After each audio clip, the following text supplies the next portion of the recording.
YouTube irratti miidhamti qabda.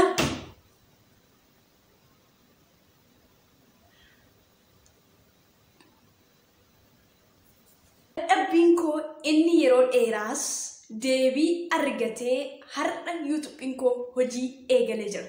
Kanaafuu baga gammanne. Ani YouTube irratti waan gaariis hamaas shaakala. Dhaloonni na wajjin rakkachaa turtan ammallee isiniin jedha galatoomaa isiniin jedha. YouTube irratti dhalootan itti mufadhee hin qabu. Dhaloota kallattii beekamuuf hin beekamneef ani mufachiiseef immoo dhiifama.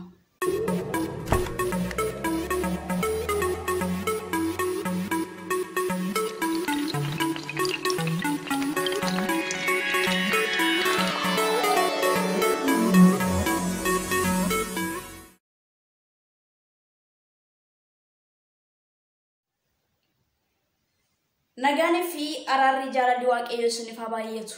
Obbolaa koo jaalatamuu fi kabajamoo biyya keessaa fi biyya alaa kan jirtan fageenya dhiyeenya kan jirtan nagaan isiniif haa baay'atu. An obboleettiin keessan Saaraan nagaan. Akkuma kan hordoftoonni amantaa musliimaallee ashamaa harka fuunee isiniin jedhee jira jechuudha.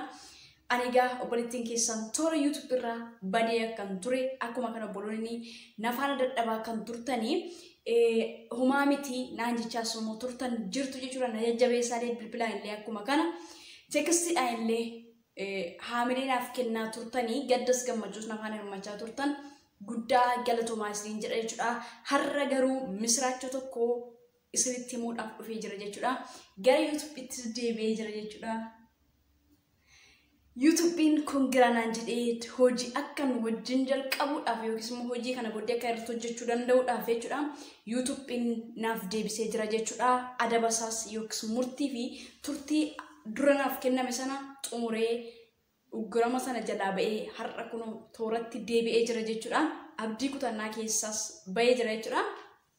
Akkuma kanallee yoonni sun hafellee YouTube lammataa irratti illee jabaachuu qabda si wajjin jirra jabaadhu naan jechaa kan turtan galatoomaa isiniin jedha jechuudha. Keessattuu namoonni baay'ee ganamaaf galgala na duukaa dhiphattan wantoota ani gochuudhaan malu ajaja yookiis immoo seera achinaaf kenname sanarratti maal akkan gochuudhaaf malu nattima na gorsaa kan turtan bilbilaan akkuma kanallee viidiyoo hojjettanii wantoota kana ilaalinaan jechuudhaaf deddeebitanii kan na gorsaa turtanii guddaa galatoomaan isiniin jedha. Kunoo dadhabbiin keessan innisin yeroo ani sa'aatii guuttachuudhaaf dhama'aa ture kaasee akkuma kana hanga yeroo ammaa kanattillee erga inni hojiin ala ta'e sana booddeellee jechuudha. Jabaadhu jettanii kallattii danda'amuun nafaana kan turtan baay'een isin galateeffadha jechuudha. Baay'ee iddoon olaanaa isiniif qaba laphee koo keessa jechuudha. Kanaaf baay'ee naaf galatoomaa nuuf hin dadhabne osoo hin jedhin bilbila keessan gubdanii yeroo keessan gubdanii sa'aatii keessan aarsaa gootanii nafaana kan dabarsan hundumti keessan galatoomaan isiniin jechuu barbaada jechuudha. Egaa waaqayyoo na gargaaree YouTube'n duraan adabamee akkuma kana erga sana booddeellee jechuudha. Rakkoolee garaagaraatu na qunnamee mudannoowwan danuutu na qunname jechuudha. San hundumaayyuu jechuudha. Asaadhee achaadhee waaqayyo keessa na dabarsee kunoo guyyaa har'aa immoo YouTube'n koo gara hojiitti deebi'ee jira jechuudha. Isa hojiin ala ta'e jechuudha. Kanaafiyyuu akkanaaf gammaddan asumarraan isinitti himuun barbaada jechuudha. Kanaafuu kana booddee walii wajjin hin jirra jechuudha. Kallattii kamiinuu baay'een isin galateeffadha obbolaan koo dubaraa akkuma kana obbolaan koo dhiira. Baay'ee na jajjabeessaa kan turtan guddaa naaf galatoomaa isin jechuu jaalladha jechuudha. Egaa YouTube kanarratti maal bartee yoonaan jirtanii ani YouTube kanarratti wantoota baay'eedhaan namoota wajjin wal bareera. Jireenyi maal akka ta'e hubadheera. Hamaas gaariis shaakaleera. Jabinaa fi dadhabbina koos immoo YouTube kanarratti ergan dhufee gara YouTube'tti ga'e dhufee wantoota baay'ee akkan kana caalaa itti adeemu na godhaniiru. Wantoonni baay'een garuu akkan irraa deebuudhaaf sababa naaf ta'aniiru. Maal YouTube irraa jechuudha. Faayidaan YouTube irraa argadhe namoota baay'ee jins wal bareeda Hamas faayidaan kan maallaqa qofa argatan osoo hin taane nama wajjinis wal baranii haala jireenya namarraa qooddachuu kan caalee faayidaan jiran itti fakkaatu. Kanaafiyyuu dhaloota wajjin wal baree dhalootarraa beekumsa horachuu ogummaa horachuu kanaaf caaleen jiru. Kanaaf wal baruun koo anaaf kana na dabalee jira jechuudha. Miidhama YouTube irra immoo ni jira yoo jettanii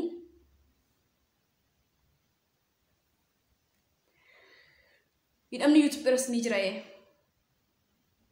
Miidhamni YouTube irra ni jira. Egaa obsa kan caalee immoo hin jiru waan ta'eef yoo obsa qabaatte hin dabarta hundasaayyuu. Kanaafiyyuu lafa faayidaan jiru miidhamnis akkuma jiru yookiis lafa bu'aan jiru kisaaraan akkuma jiru miidhamnis ni jira. Namni obsa hin qabne yoo obsa hin qabu ta'e tarkaanfachuu hin danda'u. Fakkeenyaaf an nama obsa hin qabne nama ariifatudha. Kun shuur amala kiyya jechuudha. Ha ariifadhu iyyuu malee yeroo sanaaf ariifadhee nan fiiga garuu dhumarra immoo deebuudhaaf na yaala jechuudha. Obsi akka barbaachisaa ta'e san keessa kootti yoon obsi kun darbuu hin danda'a kan jedhu nan fudhadha jechuudha. Kanaafiyyuu namni obsa hin qabne kaayyoosa duratti gufuu ijaaraa adeemuu ta'a malee ce'anatti fakkaatu. Garuu obsa qaba taanaan tarkaanfachuu ni danda'a. Kana fakkaata isinii jechuu barbaada. Marsaa lammataatti itti isinii fufaa. Yeroo gaariif turtii gaarii waan na wajjin dabarsaniif guddaa isinan galatoomfadha. Egaa namootan keessatti iyyuu dagachuu hin dandeenye bara jireenya kiyya keessatti tasallee jireenya koo keessaa dagachuu kan hin dandeenye baay'ee na duukaa ifaaja guddaa kan ifaajisan ni jirtu. Isiniif yoomiyyuu taanaan bakka olaanaan qaba, iddoo olaanaan qaba. Isinis hin dagadhu. Qabeenyaa fi warqee namaaf kennuu qofaan namni nama yaadatamu osoo hin taane daandii namatti agarsiisuun nama hubachiisuun waan namni tokko hin beekne obsaan amala isaan nama sana danda'anii baachuu kan caale hin jiru. Kanaafiyyuu baay'een iddoo olaanaan isiniif qaba.